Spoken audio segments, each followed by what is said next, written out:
Selamat siang Bapak Ibu Guru, selamat siang Ibu Mensi, selamat siang untuk kita semua. Hari ini Ibu Mensi akan bersama kita membagikan praktik baik, hal-hal positif yang dilakukan di sekolah.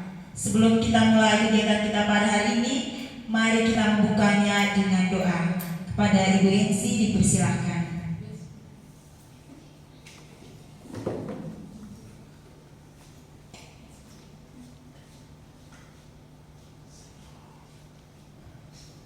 Bapak Ibu Guru, marilah kita siapkan hati untuk berdoa. Dalam nama Bapa, Terus, amin. Ya Allah Bapa dalam surga, kembali kami mengucapkan syukur padamu atas penyertaan-Mu sepanjang pagi tadi hingga siang ini. Dan saat ini kami bersama Ibu Mensi akan melaksanakan praktik baik. Kami mohon kiranya Engkau senantiasa memberkati rangkaian kegiatan kami hari ini sehingga dapat bermanfaat bagi kami. Doa ini kami sampaikan kepadamu ya Bapa lewat pengantaran Kristus Tuhan kami. Amin. Dalam nama Bapa dan Putra dan Roh Kudus. Amin. Baik, terima kasih Bu Eltin. Selanjutnya kami berikan kesempatan kepada Ibu Mensi untuk memaparkan praktik baik aksi nyata disiplin positif yang dilakukan di sekolah.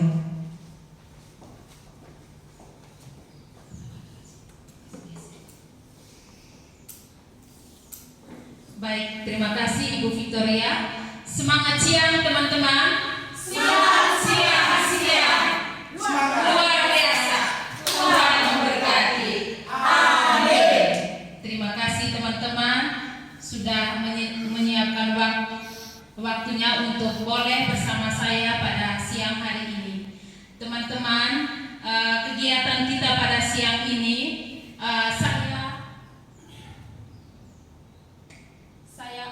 saya akan membagi praktik baik tentang budaya positif di sekolah. Kalau selama ini kita memang sudah terapkan tentang budaya positif di sekolah, tapi masih ada yang namanya hukuman. Di sini nanti saya akan berbagi praktik baik tentang budaya positif di sekolah.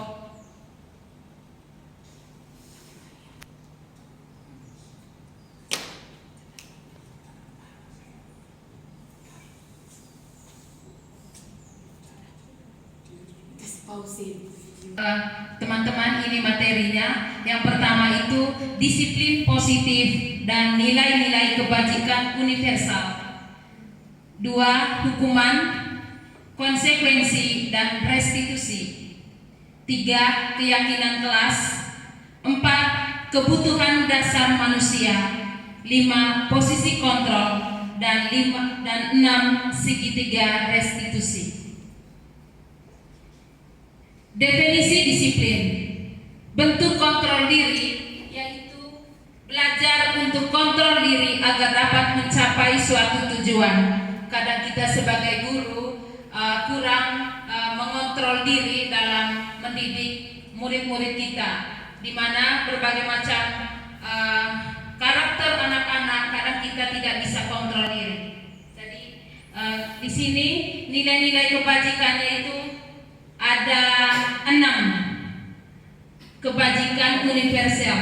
Nilai-nilai kebajikan yang ingin dicapai oleh setiap anak kita kenal dengan profil pelajar Pancasila. Yang pertama, beriman, bertakwa kepada Tuhan Yang Maha Esa dan berakhlak mulia. 2. Mandiri. 3. Bernalar kritis. 4. Berkebinekaan global. 5. Bergotong royong. Dan 6. Kreatif. Motivasi perilaku manusia di Arnold Gosen. Yang pertama, menghindari ketidaknyamanan. 2. Mendapatkan imbalan atau penghargaan. 3. Menghargai diri sendiri dengan nilai-nilai yang dipercaya. sebut tadi hukuman dan konsekuensi, perbedaan hukuman dan konsekuensi tadi. Yang pertama, untuk hukuman, sesuatu yang menyakitkan harus terjadi. Lalu kalau di konsekuensinya itu sesuatu harus terjadi. 2. Membuat anak sakit atau fisik maupun hati untuk jangka waktu lama. Kalau di konsekuensinya itu membuat anak merasa tidak nyaman dalam jangka waktu pendek. 3. Anak membenci kedisiplinan. Konsekuensinya itu anak menghargai disiplin. 4. Paksaan. Kalau di konsekuensinya itu stimulus tanggapan. 5. Mendorong anak menyakiti diri sendiri. Konsekuensinya itu mendorong anak agar mudah menyesuaikan diri. 6. Konsep diri yang buruk. Konsekuensinya konsep diri yang baik. 7. Anak belajar untuk menyembunyikan kesalahan. Kalau di konsekuensinya anak belajar untuk mematuhi peraturan. Terus yang terakhir, marah, rasa bersalah, dipermalukan, merasa tak dihargai. Kalau di konsekuensinya itu kehilangan hak, dibuat tidak nyaman, diasingkan untuk sementara atau time out. Restitusi, suatu proses dialog yang dijalankan oleh guru atau orang tua agar menghasilkan murid yang mandiri dan bertanggung jawab. Jadi memang di sekolah kita sudah pernah lakukan selama ini, di mana kalau anak yang bermasalah itu tentu melalui BK, kesiswaan, dan wali kelas. Cuman dalam program guru penggerak ini ada istilahnya restitusi. Jadi kita tidak semata-mata kita langsung memberi konsekuensi terhadap anak itu tanpa kita menggali masalahnya. Jadi restitusi ini kita harus menggali dulu dia punya masalahnya, dia jawab dulu, lalu baru kita buat atau memberi suatu solusi yang terbaik untuk anak tersebut. Lanjut. Nah, ini contoh segitiga restitusi. Yang pertama itu validasi tindakan salah.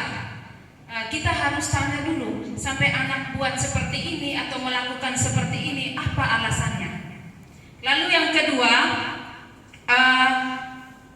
menyatakan keyakinan, yang kedua menstabilkan identitas.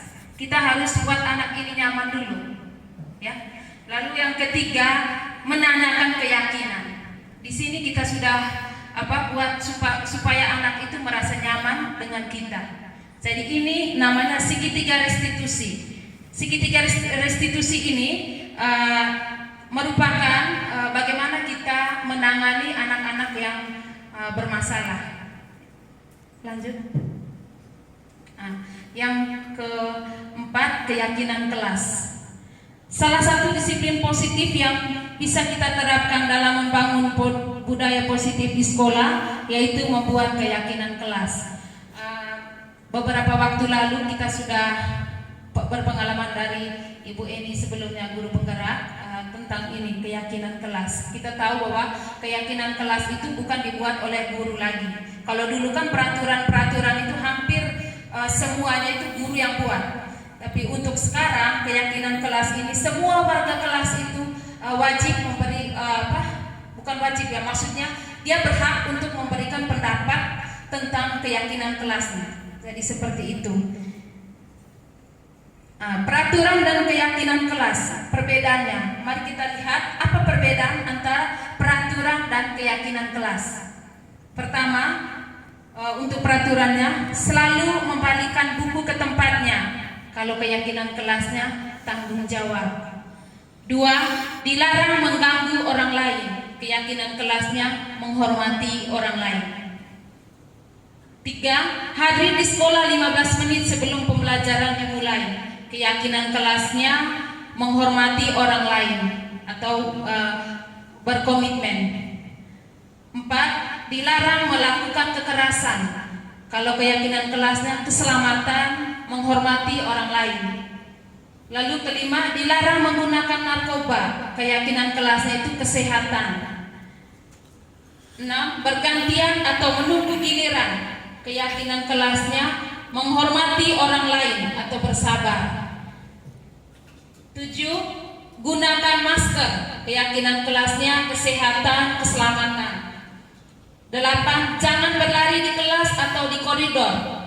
Keyakinan kelasnya keselamatan, keamanan. Maksudnya begini teman-teman, kalau dulu kita buat peraturan kelas itu ada 1 atau 2 kata itu kata-kata yang negatif. Kalau sekarang itu keyakinan kelas, usahakan kalimat-kalimatnya itu kalimat-kalimat yang positif. Hindari kata tidak, kata jangan, itu hindari kata-kata tersebut. Jadi usahakan kata-kata yang positif. Next. Lalu kebutuhan dasar manusia.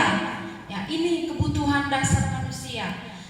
Kasih sayang dan rasa diterima, lalu kesenangan, penguasaan, kebebasan. Jadi kebutuhan dasarnya itu adalah bertahan hidup.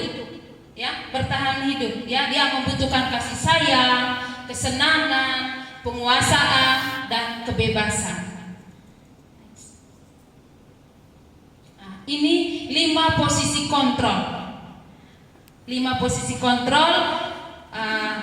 Pertama penghukum, 2 pembuat merasa bersalah, 3 teman, 4 pemantau, 5 manajer. Teman-teman, kita sebagai guru, baru-baru kami mengikuti lokakarya di bawah itu di dinas.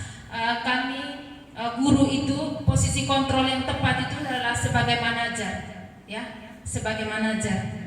Kalau dia sebagai penghukum itu tidak bagus juga untuk anak merasa nyaman atau mereka mencapai keselamatan dalam dunia pendidikan.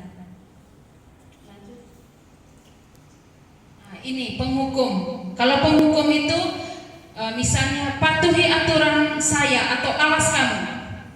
Lalu kamu selalu saja yang salah, kamu selalu saja yang berbuat salah. Lalu terlambat lagi, terus dengan nada dan suara yang tinggi, mata melotot, jari menunjuk-nunjuk sambil menghardik. Itu sebagai penghukum.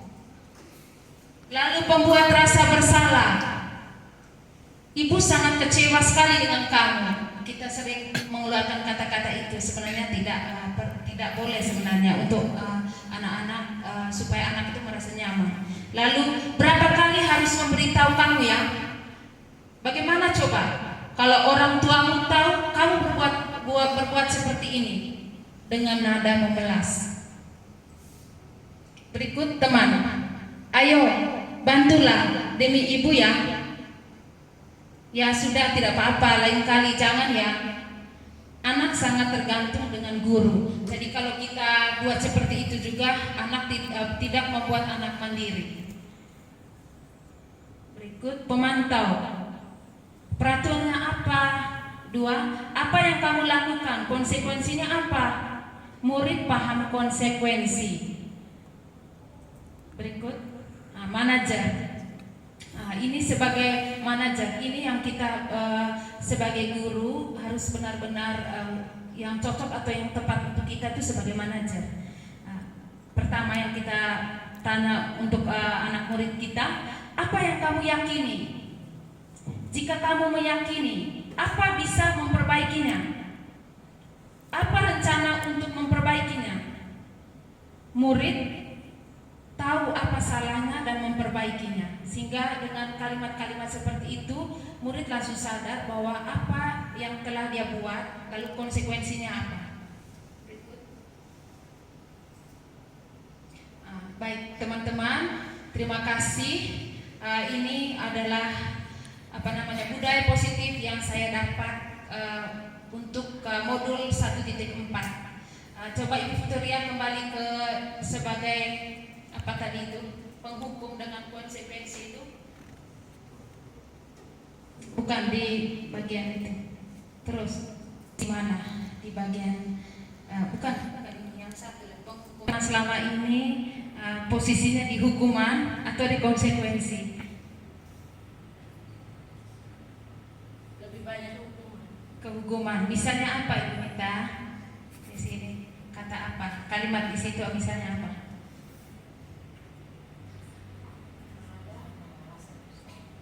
Misalnya apa? Paksaan ya. Kadang teman-teman itu atau kita tanpa sadari kita memaksa anak untuk melakukan sesuatu. Padahal anak itu tidak senang dengan apa yang kita mau. Jadi seperti itu. Ini paksaan. Sebenarnya stimulus tanggapan kita harus tanda dulu anak itu bisa atau tidak, mau atau tidak. Ya. Nah, baik teman-teman, terima kasih banyak sudah meluangkan waktu untuk bersama saya mendengar berbagai praktik baik dari apa yang saya sudah pelajari di modul 1.4 tentang budaya positif di sekolah. Terima kasih, saya kembali ke MC. Baik, Ibu Mensi sudah memaparkan kegiatan positif yang dilakukan untuk kita pelajari bersama. Sekarang kita tutup kegiatan kita hari ini dengan doa kepada Ibu Feby. Persilakan untuk menutup kegiatan hari ini. Kita menyiapkan hati dan batin kita untuk berdoa. Dalam nama Bapa, ya Allah Bapa dalam surga, kembali puji dan syukur kami haturkan kepadamu karena Engkau senantiasa menyertai kami bersama dengan Ibu Mensi yang melakukan kegiatan berbagi praktik baik tentang budaya positif. Semoga apa yang kami dapat dari Ibu Mensi dapat kami pelajari dan kami praktikkan dalam kegiatan belajar mengajar kami bersama serta dia. Semua doa dan